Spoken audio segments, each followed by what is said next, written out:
So we came to the States. Now I have to start all over again. And this is life, you know. So we got here again. I think I was in the 3rd grade when we were here. The one thing I was good at was math. So math was the same no matter what country you're at. You know, 1 + 1 is 2, even in Yoruba.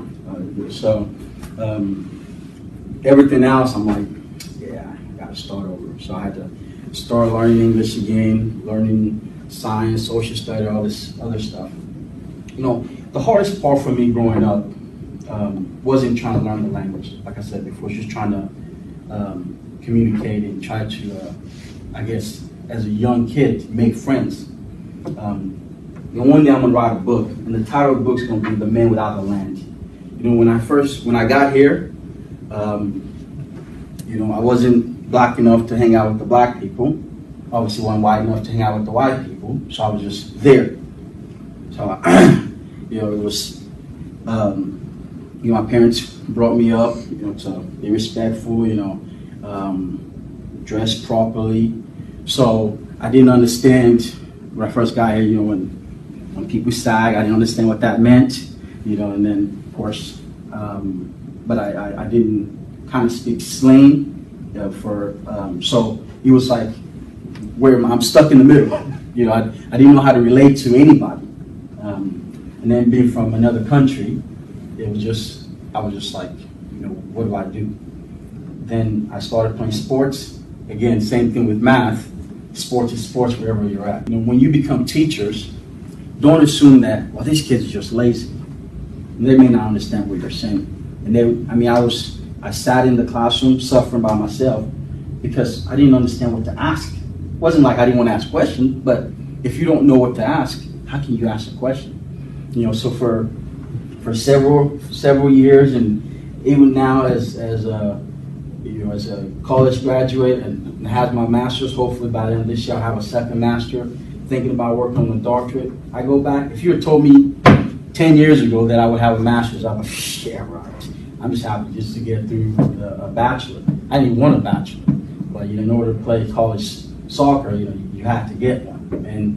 But I thank God for you know, the opportunity He's given me, and I hope that as you guys get out there and start to educate the next generation, that you guys understand that everyone has a story. You know, just because someone is there and they're very quiet doesn't mean they don't want to learn it. Sometimes you may have to come down to their levels and say, put a hand on their shoulder. How can I help you today? What can I do for you today? So, again, thank you for the opportunity to talk. I always like to leave room for questions. You guys can ask me any question at this time about anything. Again, I am dressed in our native land. This is what we wear in Africa most of the time. This is actually, my dad passed away 2 years ago, and this is one of the outfits that we actually wore during his funeral, and then one during the year anniversary. So I have like probably 100, 200 of this thing. Every time we have an event, they make a new one. So, and like my siblings, they're too Americanized, so they want to wear it. I love it. I can wear it all day long, and it's very comfortable. And it's not a pajamas, folks. It's not a pajamas. So. Any questions that you guys have for me that I can answer for you? Yes. This is probably a stupid question, but what language do you think in? That's actually not a stupid question. That's a great question. It's interesting. Even when I write, I have to think about what I'm saying. When I speak, I should have to think about it in Yoruba first, and then I have to translate it to English. And sometimes, I know you've had me in class, sometimes when I say stuff, it makes no sense, because I just translate it. I'm like, oh, wait a minute, that's not what I meant to say. So I do still have to understand it in my native language and then translate it in English. Yes. This raises one of the issues that you will encounter when you meet English language learners. There are several issues here that I'm just dying to point out. One is, you probably did not expect to meet somebody who spoke this language. Anybody aware of this language before today?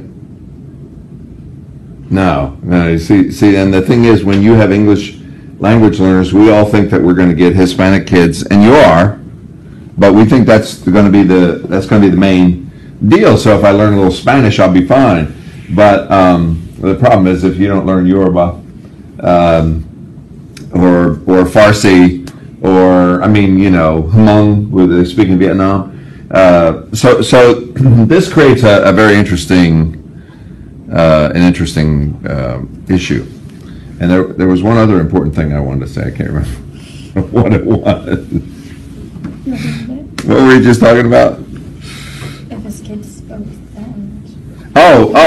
He said that his reading and writing in Yoruba, depending on what age a child leaves their home and where they go after that.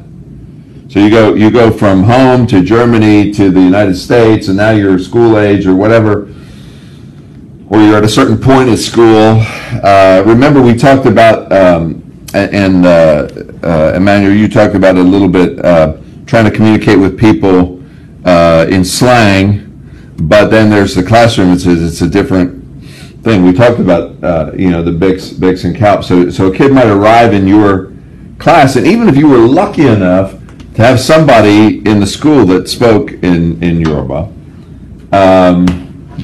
if he hadn't learned to write, if he moved before he learned to really write and read well, or you and I have all taken English our whole lives because we've learned the grammar and you keep more and more and more and more. Finally, you're probably done with that at this point. But if he hasn't done that in his own language, even that's a problem. So even if you could write and read it, it would not necessarily help. Just because somebody doesn't look like you or talk like you or believe like you believe, I think sometimes we tend to think that, oh man, this person is, for lack of a better word, a bigot or discriminate against you because you don't think the way they think. So one of the things that I'm hoping that with my kids, as they're growing up, is I can take them different places. Look, there's so many different people out there. The way they do things may not be the way you do it, but doesn't necessarily make you right or wrong. So, yes. Mr. Alatula, we have learned in here that a person, when they learn a new language, goes through stages. Okay, so this is all theory to us, but I want to know your feelings about this. The first stage is a silent stage where you're just listening and try to figure out what's going on, and then there's a stage where you answer in one or two words, and then phrases, then longer phrases, and then you become a little more fluent. Did you experience a sense of that when you were learning languages? I did. In fact, it's funny because I still do that now. When I'm talking to people, I just sit there and listen to them talk. Because when I first started trying to interact with my fellow students and my teachers, I had to just sit there and listen to what are they trying to say, I guess to use the term, what makes them tick, so your kid will say something, you look at the professor, they reacted, okay, that's a good thing to say, or maybe they say something, the professor or the teacher react differently, okay, so scratch that out. So yeah, and then as growing up, my teacher, especially here in America, tried to get me to talk a lot. So, when they would ask questions, I'm like, yes, no, that's correct. Now, so I kept it very simple, and simply because I didn't want to. I was always afraid to say something stupid. I'm like, did I even make a word? So because like I said, I still translate the stuff that I hear from Yoruba to English before I say it out. So that way, I don't. That's why I was telling you, there's no dumb question. Growing up, I never lived by myself, and I don't want to ask that question. They're gonna think that I'm stupid, or they're gonna laugh at me. So. But yeah, I do believe in that stage. I know in my life I did go through those levels of stages. Yes. Who was more effective in helping you? Was it your peers or your teachers? I would say more my teacher than my peers, just because, growing up, like I said, I didn't know where I belonged. You know, it was, like I said, I wasn't black enough to hang out with the black people, and I wasn't white enough to hang out with white people. So I had to talk to the teacher a whole lot, try to understand and get it. But as I got in high school, my peers were more helpful than my teacher, because then it was like everything was so quick. There was no, you know, maybe we're talking about grammar in high school, and the teachers are assuming that at the ninth grade level you should already know this. So he's, she's, or he's, they're going quickly. So then I have to say, you know, I missed that. Can you, what did the, even when I take notes, I have to write so quickly. Sometimes I go back and look at them and I was like, this doesn't make sense. What am I trying to do? Is this Yoruba or is this English, you know? And then I try to ask, especially my teammates, say, listen, you know, what did you get in that note? So they've been more helpful at the higher level than they were at the elementary, middle school level. Is there a teacher that stands out in your mind that was especially helpful? Yes, Miss Williams. You know, she was my elementary teacher.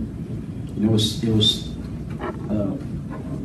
having her, because I don't know if she kind of related to me, but it was just when I needed something, I could go to her. You know, even and they always call my parents when I get in trouble. And my dad doesn't spare the rod. I mean, he believed, the Bible said, you know, do not spare the rod, and he does not spare the rod. So, and he'll spank me. I mean, I'm 34. If I do something today, he was here, he would still spank me. So like having her, she kind of kept me in line, because I always heard those words, well, let me call your dad, you know what's going to happen. Yes, ma'am. Yes, ma'am.